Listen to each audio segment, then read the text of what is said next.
Há 2 dias no meu calendário, este dia e aquele dia. Este é um podcast sobre vida cristã no cotidiano. Acredito que este dia foi feito para ser vivido e moldado pela esperança daquele dia, quando veremos nosso Criador face a face. Nesta jornada, entre este e aquele, vamos compartilhar conversas, leituras, histórias e o que mais vier. Vamos juntos, um dia de cada vez. Olá, meu nome é Lívia e você está no 2º episódio da 3ª temporada desse podcast. Para mim é bem difícil gravar um episódio sozinha, mas eu vou me desafiar nessa temporada a gravar alguns episódios sobre alguns assuntos, alguns temas que eu refleti recentemente e que eu acho que vale a pena dividir e compartilhar, porque de alguma forma pode ser também útil para você que ouve esse podcast, como é para mim. E recentemente não, no 2º semestre do ano passado, eu fui convidada para compartilhar assim com um grupo de jovens sobre um tema que envolvia rotina, hábitos. E antes de tudo, esse episódio não é sobre rotina, né? Eu não me considero uma pessoa extremamente apta para falar sobre rotina.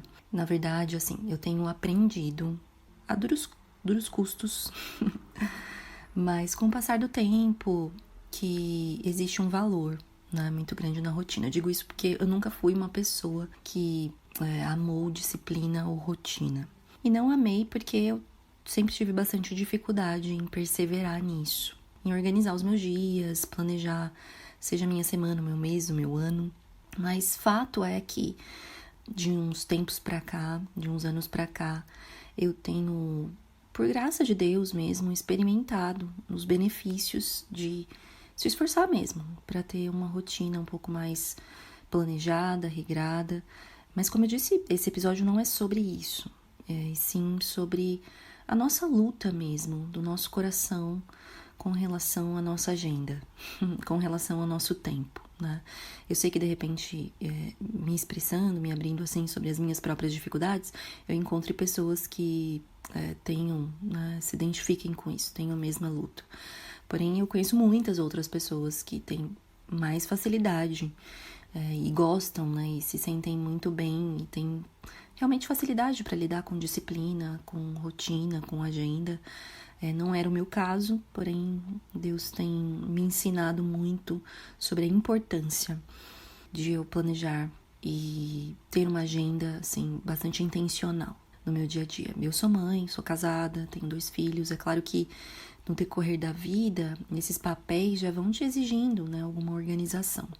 Mas o meu coração, minha própria personalidade, eu diria, nunca lidaram muito bem com isso. Mas tenho aí colhido frutos, né, de inclinar o meu coração mesmo e pedir a Deus para que eu tenha sabedoria para fazer escolhas que sejam facilitadoras, para que eu tenha um relacionamento mais profundo com Deus e, consequentemente, com aqueles que estão ao meu redor.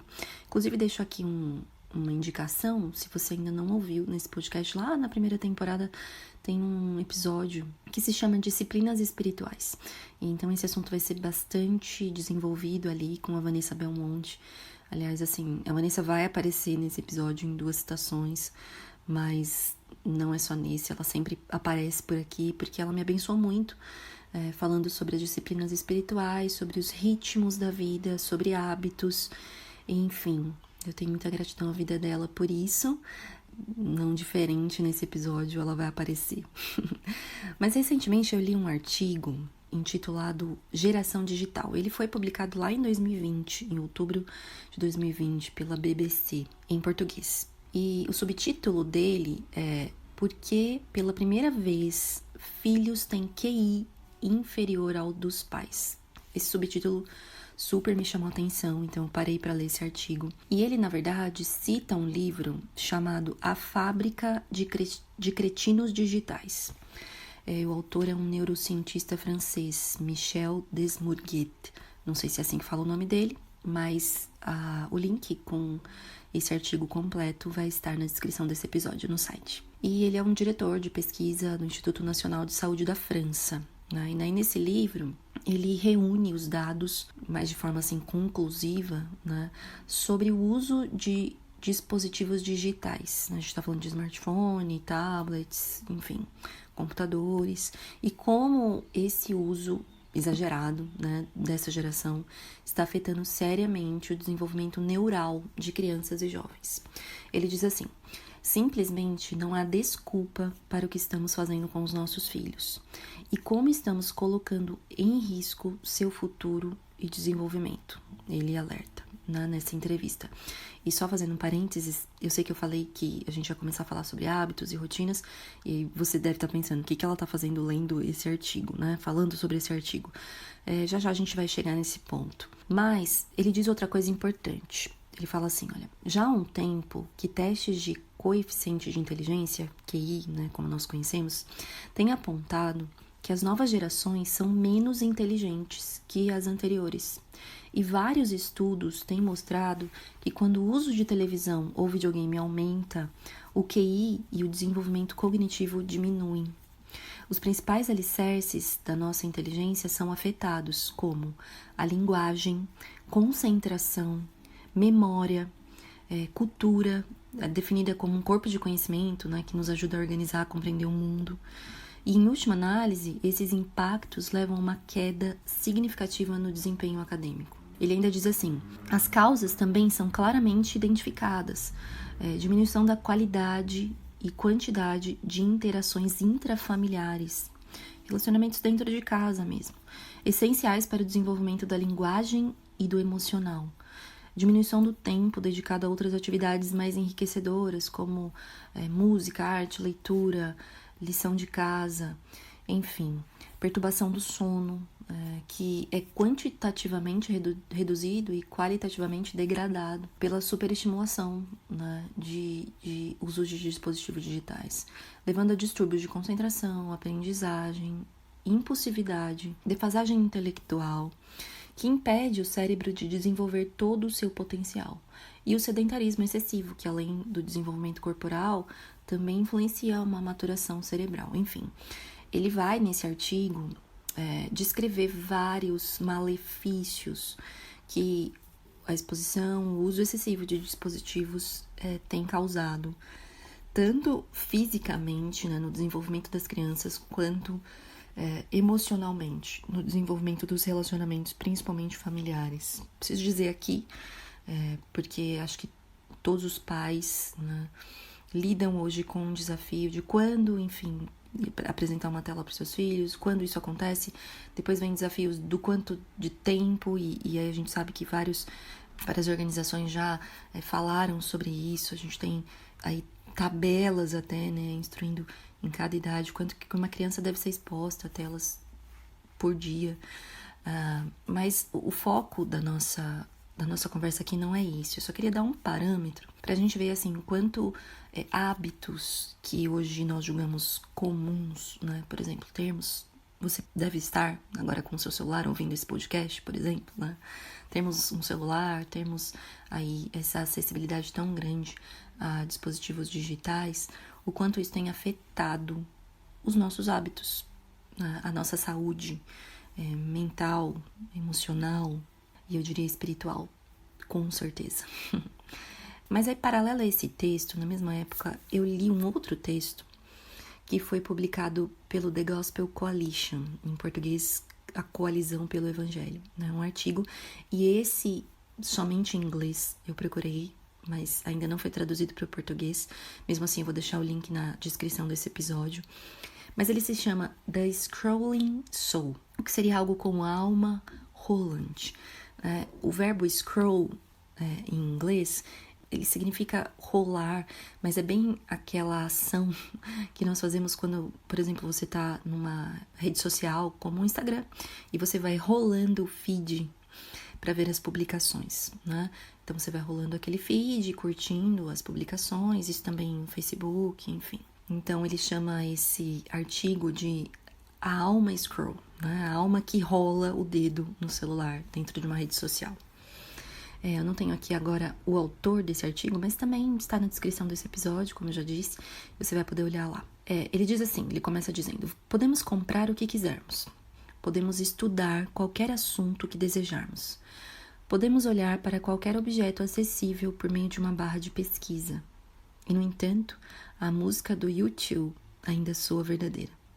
Ainda não encontramos o que procuramos. Considere o circo digital na palma da sua mão. Desse ponto de partida, você pode ir a qualquer lugar. Você está a poucos cliques de revistas acadêmicas respeitadas, pornografia grotesca, tweets de líderes mundiais ou ligando para um ente querido. Para qual caminho você irá? E qual é o efeito disso em nossas almas? Então, ele vai discorrendo nesse artigo, né, sobre esse ato de passar, rolar o dedo na timeline do Instagram. E ele diz, a nossa rolagem, o nosso scrolling não é neutro.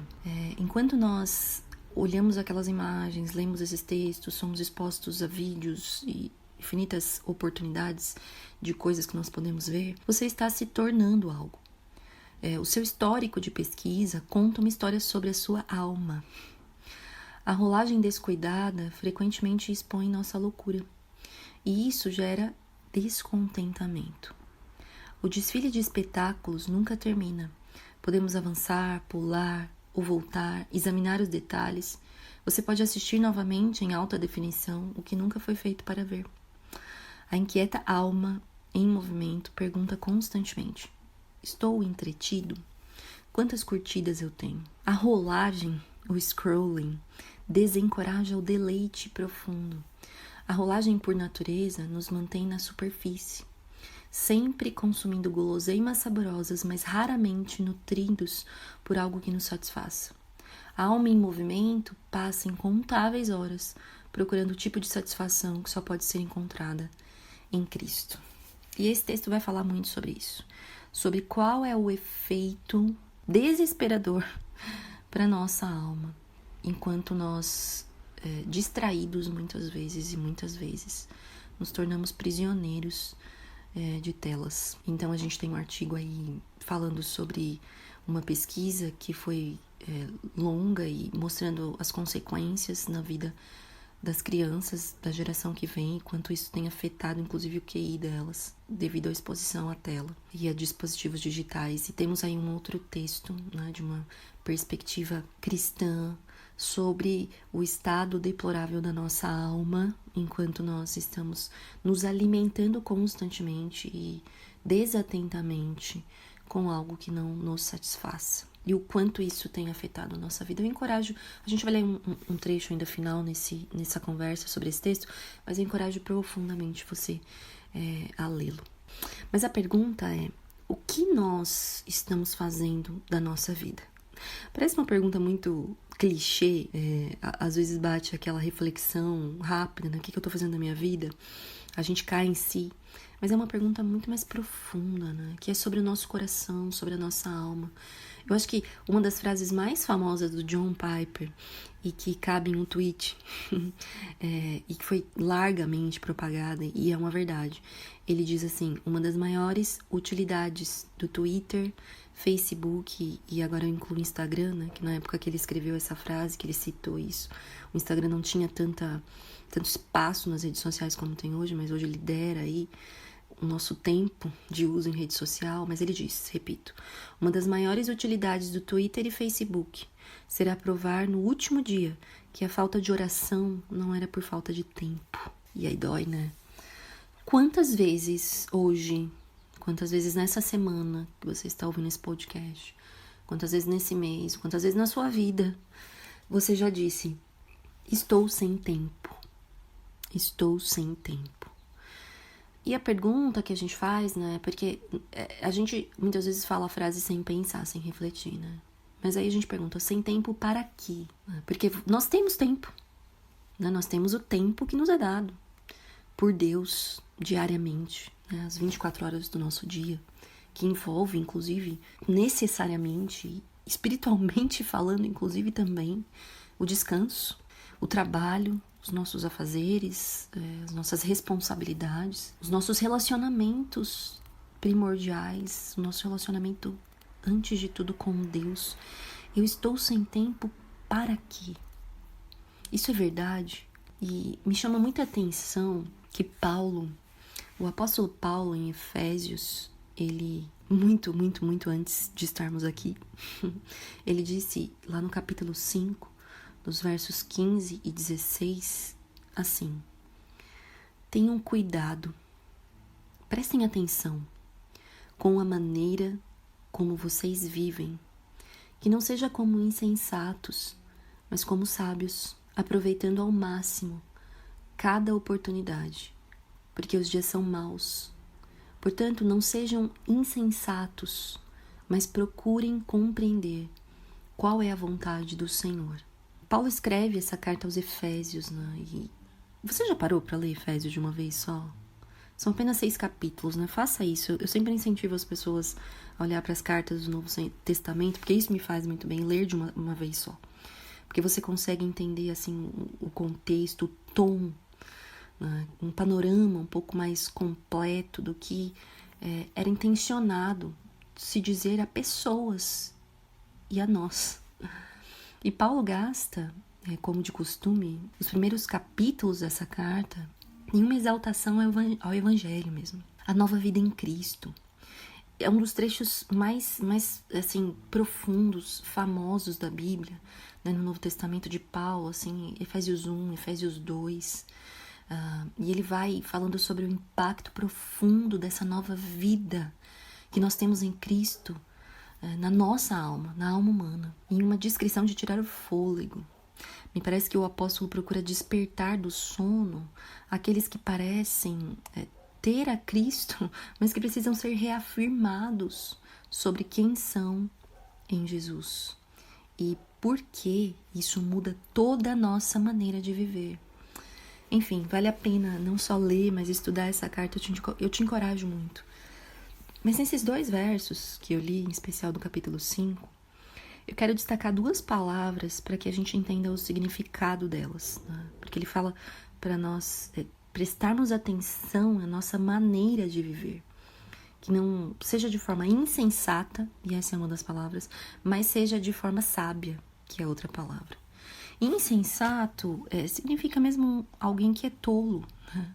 Sem juízo, distraído, que age de forma impensada, ou seja, sem propósito, sem intencionalidade, sem planejamento. Em contrapartida, o sábio é aquele que procura entender a vontade de Deus revelada na sua palavra.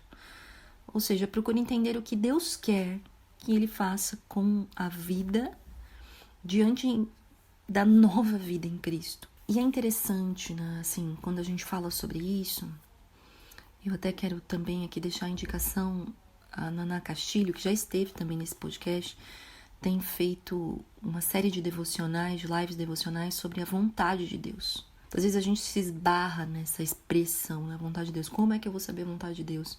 Mas uma coisa que fica muito clara na Bíblia é que a vontade de Deus é muito objetiva. E eu vou falar aqui algo óbvio, né? É que uma coisa é diferente de muitas coisas. É bastante diferente. A gente pode lembrar, assim, daquela ocasião tão famosa, né? Jesus na casa de Lázaro, de Marta e Maria, e Marta atarefada com a ansiedade de ser uma anfitriã excelente, né? E Maria ali assentada aos pés de Jesus. Mas quando Marta interpela Jesus e pergunta: Senhor, o Senhor não vai pedir para que a minha irmã me ajude nos afazeres aqui? A resposta de Jesus é muito clara. Ele diz: Marta, com uma profunda compaixão, um profundo amor, você está preocupada e inquieta com muitas coisas. E eu destaco essa palavra, essas 2 palavras, na verdade. Muitas coisas. Todavia, ele diz, apenas uma coisa é necessária. Então nós temos de um lado muitas coisas, e Jesus dizendo: uma coisa é necessária.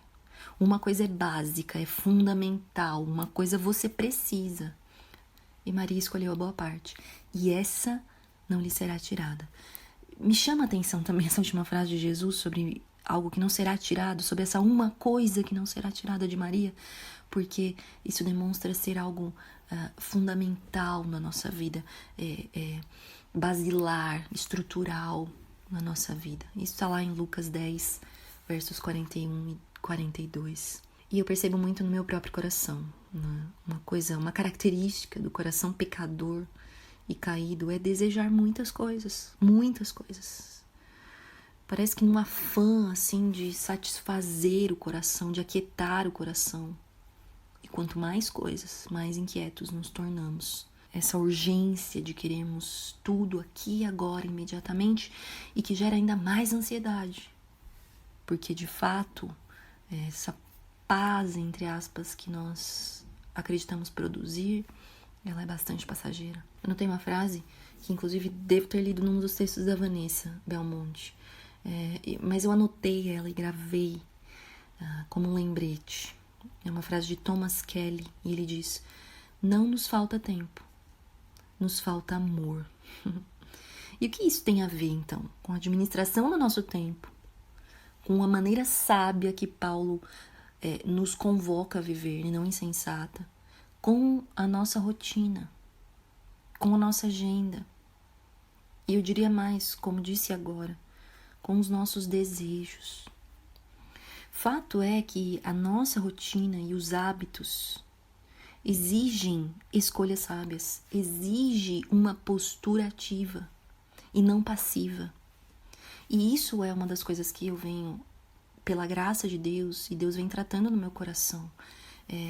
Não é passivo. Nós somos expostos diariamente, semanalmente, mensalmente, anualmente a escolhas que nós precisamos fazer. Elas serão sábias ou elas serão insensatas. Mas fato é que antes disso, nós vamos escolher no nosso dia a dia aquilo que nós mais amamos. O que mais amamos é o que orienta as nossas prioridades. E por fim, revela se estamos vivendo momento a momento na dependência de Deus ou não. Em um relacionamento de dependência de Deus, consciente ou não. Sabemos que alegria e equilíbrio são importantes e fundamentais para uma vida saudável. A Bíblia revela isso. Mas como cristãos, nós temos compreendido que isso exige um esforço intencional de colocar Deus no centro da nossa agenda, da nossa vida. E aí então que eu vou agora citar 2 trechos de um texto da Vanessa sobre a disciplina espiritual da simplicidade. Eu quero ler aqui eles um após o outro, porque ela diz assim: sem esse centro orientador firmado no amor de Deus, vamos correr sempre atrás de muitas coisas que irão ocupar nossos amores e serão refletidas nos hábitos e comportamentos, nos ritmos e nas liturgias que nos moldam todos os dias em alguém sempre ocupado, sempre com pressa, desatento e impaciente. E ela ainda diz: Cristo não é apenas alguém em quem eu acredito, que existiu e cujas ações têm influência sobre mim. Ele é o centro, ele é tudo. Ele é alguém com quem eu vivo, de quem eu recebo vida e para quem eu vivo. Ele é a própria vida que flui em mim e me capacita a viver a cada dia, a respirar, trabalhar, amar, aprender, a sofrer, a vencer as dificuldades. Portanto, Cristo vem antes de tudo. Cristo não é um adereço. Cristo não cabe apenas nos meus domingos, num pacote de vida religiosa que eu encaixo entre outros pacotes da minha vida. Cristo vem antes de tudo. E qual é a implicação disso numa vida de devoção, de discipulado? É que crer em Jesus não é simplesmente dizer que eu sou cristão. Quem crê em Jesus é chamado então para ser discípulo, seu aluno. Alguém que precisa se matricular na escola da vida de Jesus. Nossas rotinas e hábitos, então, vão revelar o que nós mais amamos, a quem estamos seguindo, porque fatalmente estamos. Se não estamos seguindo a Jesus, estamos seguindo outra coisa. Se não estamos colocando Jesus em primeiro lugar, nós estamos colocando outra coisa. E isso, consequentemente, está nos moldando no tipo de pessoa em que estamos nos tornando. Assim como nos levando em direção ao alvo do que nós acreditamos ser a vida ideal, o nosso telos. Explicado tão bem no livro Você é Aquilo que Ama, de James K. Smith. Mas, voltando a Paulo em Efésios, algo que me chama a atenção é que você olha para a carta de Efésios e eu sempre... Por que cartas, e principalmente essas de Paulo, me chamam tanta atenção? Porque são cartas curtas e que muitas vezes ele escreveu em tempos muito críticos, urgentes. Eu sempre penso sobre isso, sobre como é você escolher bem as palavras que carregam a mensagem urgente, necessária para quem você endereça, né? Sempre penso nisso. E lá em Efésios, Paulo faz 2 orações. Ele escreve 2 orações na carta pelos Efésios. E ele poderia orar por muitas coisas. Muitas coisas. Eles serem livres da perseguição, por eles terem uma vida de paz, mais calma, mais tranquila. Enfim, por mais ousadia, como ele encorajou tantas vezes os cristãos, mas me chama muita atenção uma oração que está no capítulo 1 e depois novamente Paulo ora e escreve essa oração no capítulo 3. A do capítulo 1 eu vou ler para você. E Paulo ora assim: eu não deixo de agradecer a Deus por vocês em minhas orações. Peço que Deus, o Pai glorioso de nosso Senhor Jesus Cristo, lhes dê sabedoria espiritual e entendimento, para que cresçam no conhecimento dele. Oro para que seu coração seja iluminado, a fim de que compreendam a esperança concedida àqueles que ele chamou e a rica gloriosa herança que ele deu ao seu povo santo. Também oro para que entendam a grandeza insuperável do poder de Deus para conosco, os que cremos. É o mesmo poder grandioso que ressuscitou Cristo dos mortos e o fez sentar-se no lugar de honra, à direita de Deus, nos domínios celestiais. Depois, no capítulo 3, dos versos 16 a 19, Paulo ora assim: peço que da riqueza de sua glória ele os fortaleça com poder interior por meio de seu Espírito. Então, Cristo habitará em seu coração à medida que vocês confiarem nele. Suas raízes se aprofundarão em amor e os manterão fortes. Também peço que, como convém a todo o povo santo, vocês possam compreender a largura, o comprimento, a altura e a profundidade do amor de Cristo. Que vocês experimentem esse amor, ainda que seja grande demais para ser inteiramente compreendido. Então vocês serão preenchidos com toda a plenitude de vida e poder que vem de Deus. Eu li na Nova Versão Transformadora e eu amo esses trechos. Quantas vezes eu não os li para mim mesma, mas também enviei a amigos, até em ocasiões de aniversário, fica a dica, para grande encorajamento. Me chama muita atenção Paulo falar sobre compreendermos mais do amor de Cristo, termos o nosso coração iluminado, crescermos, nos aprofundarmos nesse amor, em sabedoria espiritual, entendimento, compreensão, conhecimento de Jesus. Isso é especialmente necessário, porque uma vez que nós estamos em Cristo, isso é certamente definitivo, mas existe um espaço, uma jornada de crescimento, de frutos, de desenvolvimento, de aprofundamento em Jesus que nos transforma. Isso é necessário,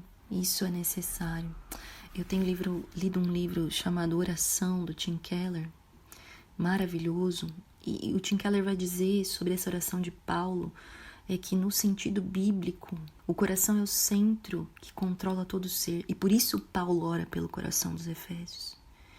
Porque é no coração onde ficam guardados os compromissos mais importantes, os afetos mais profundos e as esperanças mais básicas que controlam os nossos sentimentos, pensamentos e comportamentos. E o Tim Keller diz assim, que ter os olhos do coração iluminados, e é por isso que Paulo pede, ter os olhos iluminados por uma verdade particular que significa permitir que essa verdade nos penetre e de nós se apodere em profundidade, a ponto de nos transformar por inteiros como pessoas. Os nossos hábitos, e eu diria a maneira como nós estamos vivendo, portanto, revelam o padrão das escolhas que fazemos no nosso dia a dia, aquilo que mais prezamos, desejamos e amamos. E eu repito, esses hábitos estão nos formando. Mas por que antes de formularmos uma nova rotina, formularmos e focarmos em novos hábitos, inclusive hábitos que visem a nossa vida devocional, a nossa busca na palavra de Deus e oração e meditação, que são tão fundamentais para o nosso relacionamento de discipulado com Jesus, é preciso, através disso, ter um foco, que é recalibrar o nosso coração. Dali procedem as fontes da vida, com a ajuda do Espírito Santo. Quando falamos de foco, do que é mais importante, e o que isso significa? Isso significa dizer não às outras coisas que querem tomar o nosso propósito principal de vida. É como se o Senhor estivesse nos chamando, nos colocando nessa visão de que o nosso coração é o centro e é o centro do nosso amor. É como se o Senhor nos estivesse chamando e dizendo: o centro do seu amor é o centro do seu propósito. E qual é o nosso propósito? Nós temos falado e falamos no primeiro episódio desse podcast sobre os ídolos do coração, e vamos ter uma jornada falando muito sobre isso. Mas qual é o primeiro e maior mandamento? Falamos sobre isso nesse primeiro episódio, eu te convido a ouvir, se você não ouviu ainda. É amar a Deus acima de todas as coisas. É fazer dele o centro da nossa vida, o primeiro. E então eu quero caminhar para o final dessa conversa. Como eu disse no início, eu não vou falar sobre rotina, eu vou falar sobre o coração por trás da rotina. Mas como nós podemos, então, intencionalmente trazer o nosso coração, recalibrar o nosso coração com a ajuda do Espírito Santo, exercitar essa recalibragem de forma intencional. A primeira coisa que eu diria é que aprender a amar a Deus exige prática. É verdade que a salvação é pela graça, Ele desperta o nosso coração, inclina o nosso coração, amarra o nosso coração ao dele, mas nós continuamos lutando com a nossa natureza tão pecaminosa que deseja a autonomia de Deus, e esse processo de nos esvaziarmos e enchermos de Jesus é o processo da nossa vida e se chama santificação. Essa é uma obra de Deus através do seu Espírito em nós. Mas você já parou para pensar nisso? Que amar a Deus exige prática, e em um sentido mais prático ainda, exige, portanto, escolhas no nosso dia a dia, que nos levem a praticar nosso amor a Deus, centralizar o nosso amor em Deus, escolhas. Todos nós sabemos, todos nós, que os maus hábitos, eles são escolhas mais fáceis, muito mais fáceis. Por quê? Porque eles nos prometem prazer rápido e imediato, mas no fim nos deixam mais vazios, mais cansados, mais culpados. Isso é muito interessante. Há promessas nos maus hábitos e elas se cumprem, mas são como fumaça. Elas não perduram, elas não saciam nossa alma. Quais são os maus hábitos com os quais você tem lutado? Inclusive os de fazer escolhas que não priorizem o seu relacionamento com Deus. O James K. Smith, no livro Você é Aquilo que Ama, ele diz: seja o que for que seu coração se apegue e em que deposite a confiança, isso será realmente o seu Deus, com D minúsculo. Você está se relacionando com Deus. Esse é um princípio básico de idolatria em nosso coração, e eu não vou falar sobre isso porque a gente já tem uma jornada longa sobre isso no nosso podcast. Mas na busca por satisfação, o nosso coração se engana em achar que pode encontrá-la em algo que não seja Deus. Então, amar a Deus exige prática, exercício, escolha o Senhor.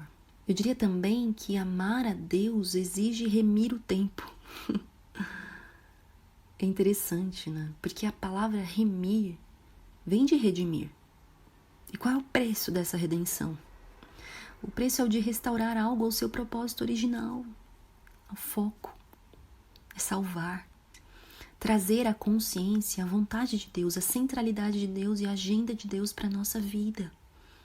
Muitas vezes nós nos ressentimos da nossa rotina, da necessidade de disciplina, mas isso porque nós perdemos de vista o nosso propósito principal, que é amar a Deus. Então as coisas, as demais coisas, elas tomam o seu lugar. Nós não vemos propósito muitas vezes na nossa rotina, perdemos o sentido.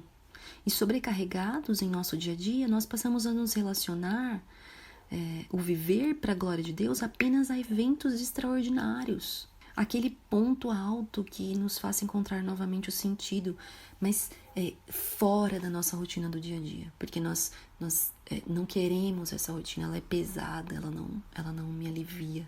Mas nós nos esquecemos que morrer para nós mesmos, aqui e agora, dentro do nosso dia a dia para a glória de Deus. Então as coisas não estão separadas. A glória de Deus habita no nosso cotidiano, no nosso dia a dia, no remir o tempo, hoje. Então remir o tempo, ouça, é sobre se arrepender e voltar ao seu propósito original, de priorizar o que é principal, o que é primordial. E por fim eu diria que, então eu disse primeiro, amar a Deus exige prática, amar a Deus exige remir o tempo. E amar a Deus exige reavaliar o nosso foco sempre, porque nós perdemos o foco. Eu dizia a uma amiga esses dias, uma das palavras que eu coloquei para mim esse ano, duas principais é foco e maturidade. Foco depende muito mais desse reavaliar constante, maturidade é só Deus para gerar no meu coração, na minha mente, na minha vida, mas depende de reavaliarmos o nosso foco sempre. Eu esqueço disso. Eu preciso lembrar que a palavra é foco. Porque eu esqueço disso. Isso exige de nós avaliar o nosso próprio coração. Tem uma citação de Lilia Strotter no livro Mulheres Fiéis e Seu Deus Maravilhoso, da Noel Piper. São 5 biografias maravilhosas. Eu não quero prometer para não cumprir, mas eu tenho um desejo muito grande de, ainda nessa temporada, fazer alguns episódios com cada uma dessas personagens que a Noel Piper destaca no seu livro. Mas uma delas é Lilia Strotter.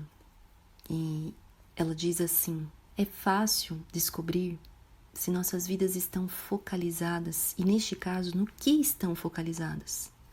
Em que se concentram nossos pensamentos quando nossa consciência volta pela manhã? Onde eles oscilam quando a pressão é aliviada ao longo do dia? Tenha coragem para perguntar isso a Deus e peça-lhe que lhe mostre se tudo está ou não focalizado em Cristo e em sua glória. Como trazemos as coisas a um foco do mundo da ótica? Não olhando para aquilo que precisamos deixar, mas olhando aquele ponto que precisa ser focalizado. Direcione a sua visão, a visão de sua alma para Jesus e olhe insistentemente para Ele.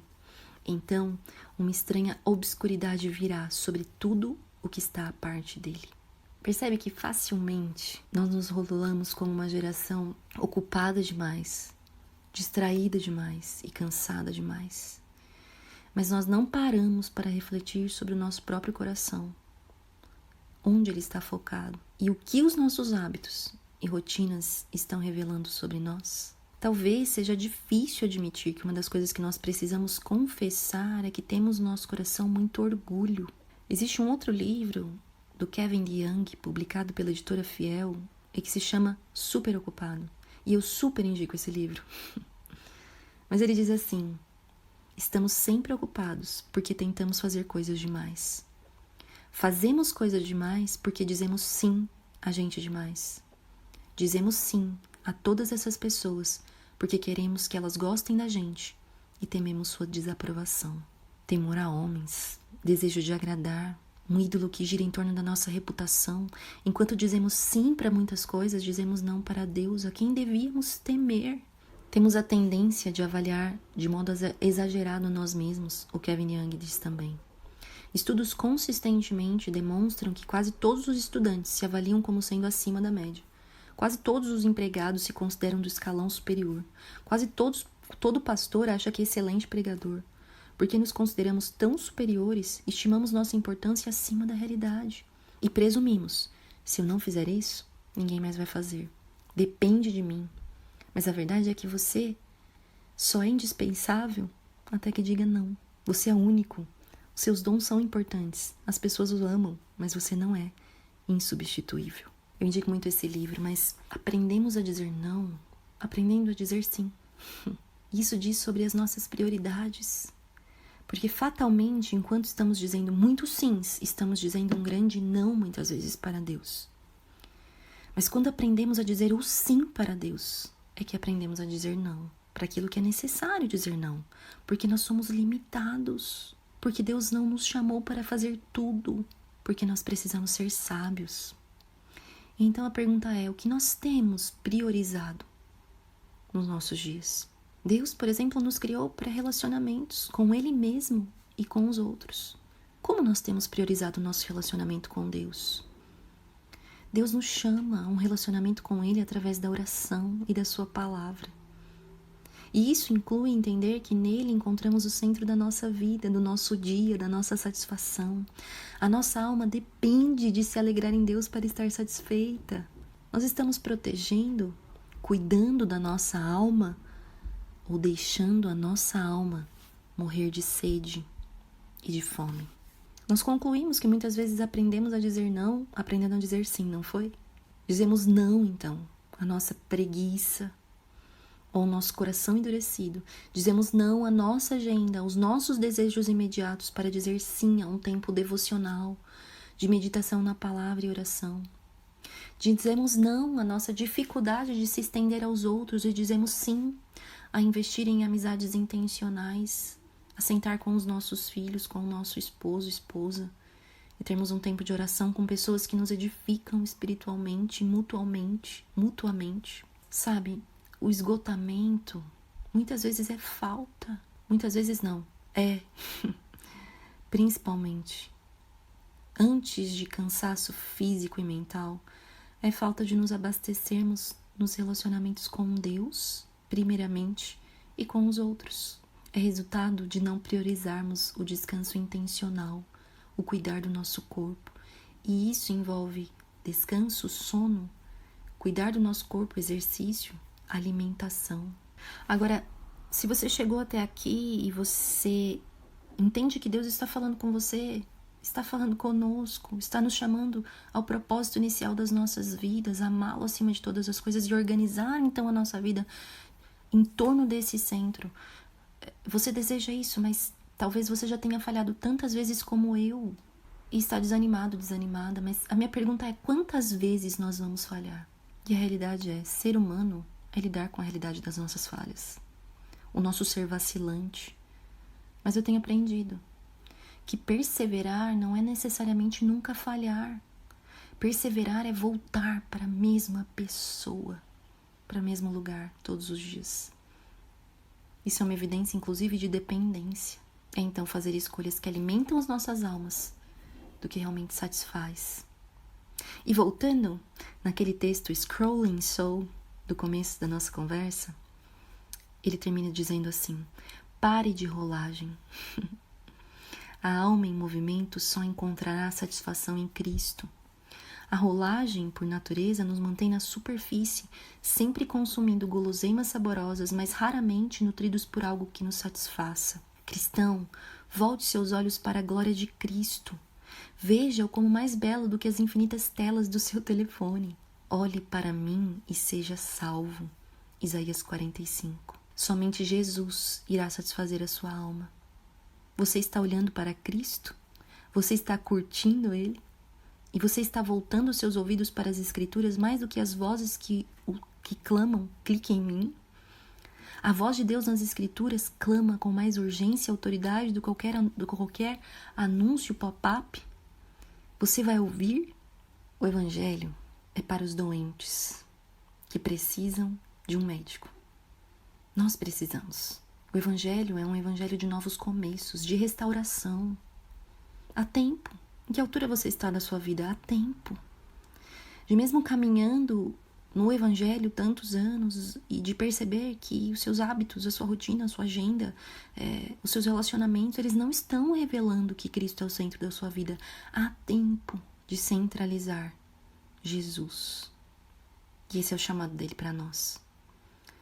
Na Bíblia Mensagem, que na verdade é não uma versão, mas uma paráfrase da Bíblia, feita por Eugene Peterson, nos ajuda bastante em compreender algumas ideias do que os autores bíblicos queriam dizer. Mas eu ouvi um dia com os meus filhos o Salmo 51, o salmo famoso, o salmo de confissão de Davi, aquele que ele diz: cria em mim, ó Deus, um coração puro e renova dentro de mim um espírito estável. Você conhece, é famoso esse verso. Mas quando eu ouvi a versão da Mensagem, eu disse: uau, eu entendi. Nessa versão, Eugene Peterson coloca assim: Deus, faz um novo começo em mim. Dedica uma semana para organizar o caos da minha vida. Uma nova gênese. Nós temos em Cristo uma nova vida. Deus cria uma nova vida em Cristo. Para nós, em nós. E por causa de tantas distrações, e por causa de uma guerra mesmo espiritual pelos nossos corações, mentes, que acontece aqui agora, por muitas vezes nós somos vencidos por estarmos distraídos. Mas Deus restaura. Em Cristo Ele faz um novo começo em nós. Ele organiza o caos da nossa vida. Ele pode. Ele faz. Volte-se para Ele. É o que eu vou fazer também. Eu quero orar por você no final dessa conversa. E se você gostou desse episódio, compartilhe com outras pessoas. Me escreva, me fale por onde você... De repente você pode falar comigo pelo Instagram. Se você tem meu contato, você pode falar comigo. Também há um espaço no site para isso. Mas me diga como esse episódio falou o seu coração. Como ele te ajudou. Eu quero orar por você. Senhor, nós somos pequenos e falhos, mas o Senhor é grande e misericordioso. O Senhor nos deu Cristo, a sua vida, morte e ressurreição, como a maior e única oportunidade de recomeço nas nossas vidas, de um novo começo, de uma nova vida. E isso é real, pela tua graça e misericórdia. Faça, Senhor, com que o nosso coração compreenda a altura, a largura, a profundidade desse amor. E que os nossos corações sejam iluminados pela verdade da tua palavra, de forma que o Senhor seja o centro da nossa vida. É o que eu te peço. Em nome de Jesus. Amém. Este foi mais um episódio do podcast Este Dia e Aquele Dia. Para ter acesso a outros textos e outras informações, acesse o site esteaquele.com. Obrigada por ouvir e até a próxima.